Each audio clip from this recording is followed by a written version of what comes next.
Sometimes the death spirit caught you by surprise. You die before you even know. That's why you heard a story, some ghosts don't even know that he's dying, that he's dead. He come and talk to his relative, hug his wife, and nobody responds, and he got very upset. Why is she so indifferent to me today? Or why she locked the door, I couldn't open.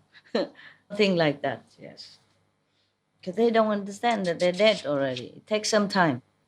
This fall into the time of 49 days in between the dying and the judgment, okay? Yes. Some people fall into that also of unawareness that they're dead. So they don't understand, they don't listen to the blessing and the merit. But still, it will benefit them. Yeah. For 49 days, they are as if deluded or deaf, or as if in courts where their karmic retributions are being decided. You know, at the judgment court. Okay. Once judgment is fixed, rebirths are undergone according to their karma. In the time before rebirth, determined and fixed, the deceased suffer thousands of 10,000s of concerns. How much more is that the case for those who are to fall into the bad destinies?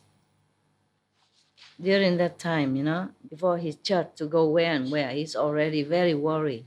For he's lost. He doesn't know, some don't know they're dead, why relatives treat him so coldly, don't listen to him, don't talk to him, don't hear him. And also worry, where am I now? Where am I going? What will happen to me? Why I am here? Why I'm this? Why I'm that? Why I have lost all ability to control things around me. I can't open door. I can't talk to anyone. Nobody care about me anymore. I'm lost, you see? So he's very sorrowful and worry a lot. Not to talk about when they already know their destiny is going to be this and that, animals are going to that and this hell.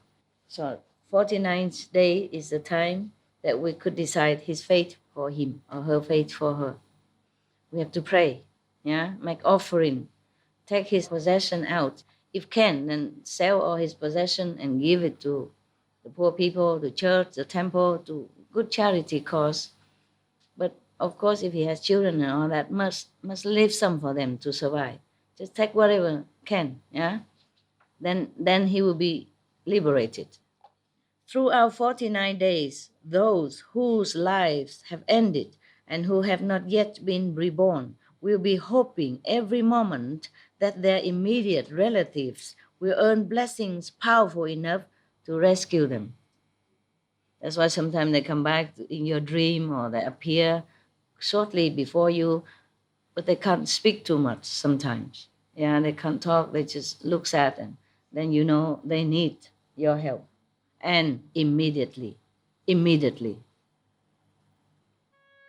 Because you don't know at that time how many more times left for them until their fate is decided.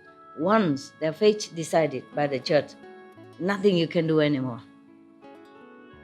No more time. But 49 days before that, a lot of time. We can do many things for him. Can recite a lot of sutras.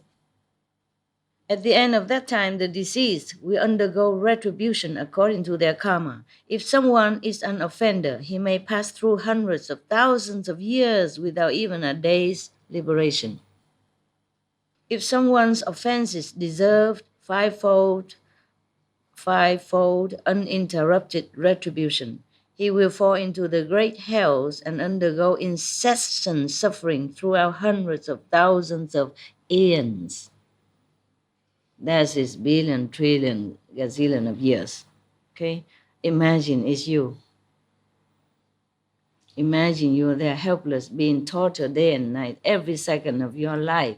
And you know it, and you feel the suffering, not like you don't feel. And no one to help you. No one you can call.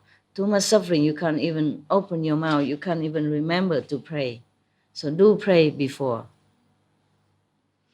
And if you have no relative to help you, then it's finished. You have to. Such suffering, so long, my God.